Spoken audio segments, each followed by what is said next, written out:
Baik, Assalamualaikum warahmatullahi wabarakatuh. Saya adalah Puspita dari kelas AB 02 dengan NIM 202101559. Di sini saya akan menjelaskan tentang jawaban UTS dari mata kuliah Introduction to Business. Yang pertama yaitu, menurut saya, usaha kaki lima yang bisa dibilang berperspektif tinggi di kampus yaitu usaha mie bakso dan mie ayam. Nah, alasan kenapa sih saya memilih mie bakso dan mie ayam yaitu yang pertama, di kampus Politeknik LP3I Bandung belum ada penjual bakso dan mie ayam. Lalu yang kedua, posisinya itu strategis yaitu dekat dengan jalan raya. Lalu yang ketiga, semua kalangan usia mayoritas menyukai bakso dan mie ayam. Lalu yang keempat, mahasiswa LP3I Bandung merasa bosan dengan jajanan yang ada di kampus. Lalu yang kelima, ketika jam istirahat, mahasiswa LP3I Bandung selalu memesan bakso melewati Gojek, e-commerce, tapi membutuhkan waktu yang lama gitu. Nah, di sini saya akan menjelaskan tentang estimasi dana atau biaya yang akan dibutuhkan untuk memulai usaha tersebut. Yang pertama yaitu tempat berjualan, saya memilih gerobak dengan harga 3 juta rupiah. Lalu yang kedua, biaya sewa tempat dengan harga 500.000 per bulan. Lalu yang ketiga, peralatan dan perlengkapan yang seperti ditunjukkan dalam tabel ini. Jumlahnya adalah sebanyak 5.090.000 rupiah. Lalu di sini pun ada rincian tabel dari mie bakso dan mie ayam. Dalam rincian dari tabel ini dapat dijumlahkan bahwa sebanyak 2 juta, totalnya adalah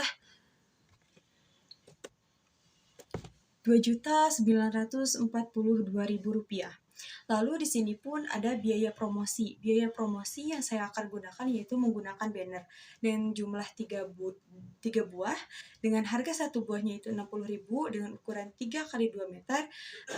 Harga totalnya yaitu 180.000. Lalu saya membutuhkan karyawan dengan gaji 1,5 juta selama 1 bulan dan total estimasi keseluruhannya yaitu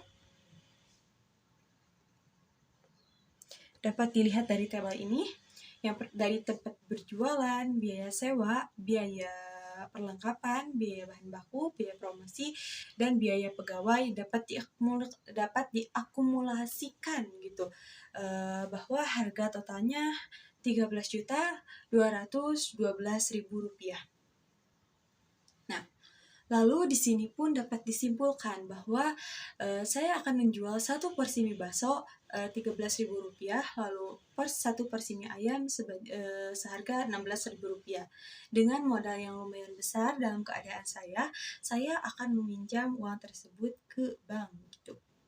Dengan jumlah yang dilebihi sedikit. Misalkan sekarang kan 13 juta lebih, saya akan meminjam 15 juta agar ada uang simpanan untuk usaha ke depannya. Di setiap usaha pasti ada stakeholder atau pemangku kepentingan ya. Di dalam usaha saya ada beberapa stakeholder, yaitu yang pertama pelanggan. Karena pelanggan adalah hal yang utama gitu, karena mereka yang membeli produk kita. Lalu yang kedua yaitu pekerja atau karyawan. Mereka adalah yang membantu proses produksi dalam usaha kita. Lalu yang ketiga ada pemegang saham. Mereka adalah dirinya sendiri yang menciptakan usaha tersebut. Yang ketiga, yang keempat yaitu ada kreditor, yaitu pihak yang membantu sistem keuangan. Lalu ada lingkungan sekitar, yaitu lingkungan sekitar yang seperti masyarakat ataupun beberapa bangunan lainnya. Lalu yang keenam yaitu ada supplier bahan baku. Supplier bahan baku adalah orang yang mensuplai atau memasokkan barang-barangnya untuk menjadi bahan baku kepada diri kita. Lalu yang ketujuh yaitu ada pesaing. Pesaing adalah orang yang menjual produk yang sama, namun kualitasnya tentu berbeda. Gitu. Lalu yang kedelapan yaitu ada lembaga dan komitmen. Yaitu lembaga adalah orang yang dapat kita gunakan untuk dijadikan sebagai sponsorship. Gitu. Oh, dan yang terakhir ada pemerintah. Pemerintah juga bisa berperan penting karena perizinan pemerintah untuk bisa berjualan di pinggir jalan walaupun sudah diizinkan oleh pihak kampus. Nah, alasan saya untuk memperhatikan para pemangku kepentingan itu adalah yang pertama pelanggan. Karena dengan memperhatikan pelanggan, kita dapat mengetahui selera pelanggan dan dapat meningkatkan kualitas dari produk kita. Lalu yang kedua pekerja, karena jika pekerja kualitas kerjanya menurun, akan kena imbasnya juga gitu usaha kita. Lalu yang ketiga, pemegang saham atau diri kita sendiri perlu diperhatikan kesehatannya agar bisa terus mengatur usaha kita. Lalu yang keempat, kreditor, yaitu ketika kita meminjam uang, kita harus memperhatikan bahwa kita harus membayar uang tersebut dengan tepat waktu. Lalu ada lingkungan sekitar, kita harus menjaga kebersihan agar pada masyarakat sekitar bisa merasa nyaman dan aman berada dekat kita. Lalu supplier bahan baku, kita juga harus memperhatikan mereka karena mereka lah yang menyuplai barang untuk kita. Dan jika mereka mulai menurun, maka kita harus berjaga-jaga untuk mencari supplier yang baru. Di sini pun pesaing harus diperhatikan karena jika pesaing itu lebih unggul, kita harus tahu apa sih yang membuat mereka itu lebih unggul daripada kita. Lalu ada pemerintah. Nah, pemerintah harus diperhatikan peraturannya gitu. Lalu di sini ada kondisi ekonomi yang dapat mempengaruhi nilai suatu bisnis, yaitu satu, laju pertumbuhan ekonomi. Laju pertumbuhan ekonomi adalah perkembangan kegiatan dalam perekonomian yang menyebabkan barang dan jasa yang diproduksi dalam masyarakat bertambah dan kemakmuran masyarakat itu pun meningkat. Lalu di sini pun ada suku bunga. Suku bunga adalah suatu balas jasa atau nilai yang diberikan oleh peminjam uang kepada orang yang meminjamkannya dengan bentuk persentase. Yang ketiga yaitu ada inflasi. Dalam satu kenaikan harga di suatu negara atau barang gitu yang harganya naik, itu disebut inflasi jika terjadi dengan waktu yang beruntunan atau terus-menerus dalam kurun waktu tertentu. Lalu, menurut pendapat dan pemikiran saya, jika LPE naik, maka permintaan produk akan naik karena pendapatan para konsumen juga naik. Lalu jika LPE itu turun, maka pendapatan kita juga akan turun karena pendapatan dari konsumen juga turun gitu. Nah, di sini saya akan menjelaskan tentang pendapat bahwa jika suku bunga naik, maka usaha kita pun akan turun. Kenapa? Karena jika suku bunga naik, perusahaan yang kredit akan menurun karena bunganya terlalu tinggi dan itu akan menyebabkan kurangnya pendapatan dan akan membuat permintaan terhadap usaha kita itu turun. Dan jika sebaliknya, jika suku bunga turun, maka permintaan akan naik karena pendapatan yang pengusaha-pengusaha lakukan itu juga naik.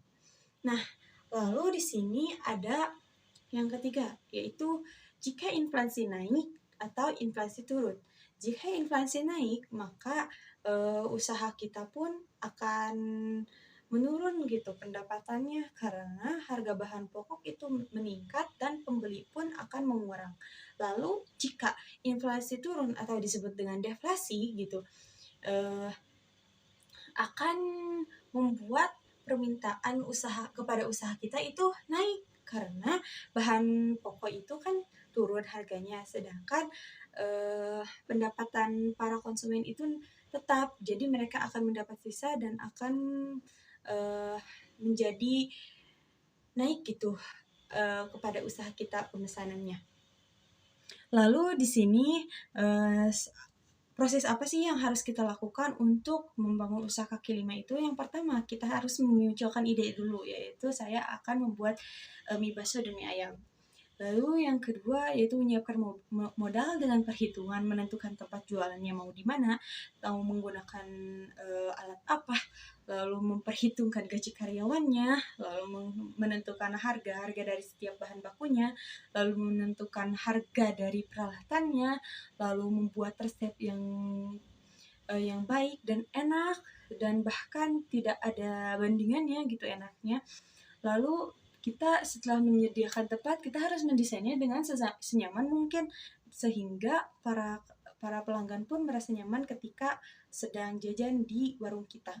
Lalu mempromosikan usaha baik itu secara visual maupun secara lisan gitu. Lalu memberikan pelayanan yang baik kepada para pelanggan agar mereka tidak kabur, karena dengan rasa yang enak, kalau pelayanan yang baik, maka akan dijamin pelanggan yang datang itu tidak akan beralih pandangan atau beralih hati lagi. Oke, segitu penjelasan dari saya. Mohon maaf bila bertele-tele dan kurang jelas, dan jika ada kesalah kataan, mohon maaf. Wassalamualaikum warahmatullahi wabarakatuh.